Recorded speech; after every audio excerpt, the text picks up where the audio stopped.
నీళ్లు, ఆకాశము, ఈ విధంగా సూర్య చంద్రాదులు, ఇవన్నీ భూమి, ఇవన్నీ దేవతలు. కానీ జలదేవతలు, చైతన్య దేవతలు కాదు. జలదేవతలు అంటే ఆ చైతన్యమైనటువంటి బ్రహ్మము ద్వారా పనిచేస్తాయి తప్ప తనంతట తాను పని చెయ్యవు.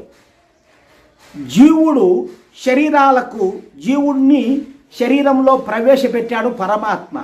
ఈ ప్రకృతిని, అన్ని గ్రహాలను నడుపుతున్నాడు పరమాత్మ జీవుల కోసం. కాబట్టి అంతటి దివ్యమైనటువంటి ఆ గొప్ప శక్తియే పరమాత్మ. కేవలం మనం ఒక రాయి అనుకుంటే ఎట్లా పరమాత్మ అవుతాడు? ఆలోచించండి. ఒక రాయిని దేవుడని, ఒక చెట్టును దేవుడని, ఒక పుట్టను దేవుడు అనుకుంటే ఈ పుట్టలు మనకు నీళ్ళు ఇచ్చాయా? ఈ పుట్టలు సూర్యుని తయారు చేశాయా? ఈ బొమ్మలు అంతంత ఉండేటువంటి గ్రహాలను నిరంతరము పరిభ్రమిస్తూనే ఉన్నాయి. వాటిని తిప్పుతున్నాయా? వాటిని తిప్పేటటువంటి తత్వమే ఆ పరబ్రహ్మము, సృష్టికర్త, ఈశ్వరుడు అనబడేటటువంటి వాడు.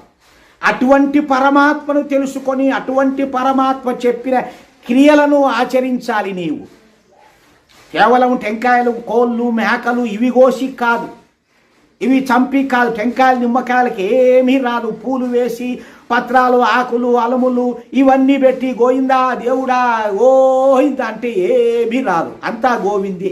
నీకున్న జ్ఞానము నాశనము, నీకున్న జన్మము నాశనము, అంతయు నాశనమే అవుతుంది.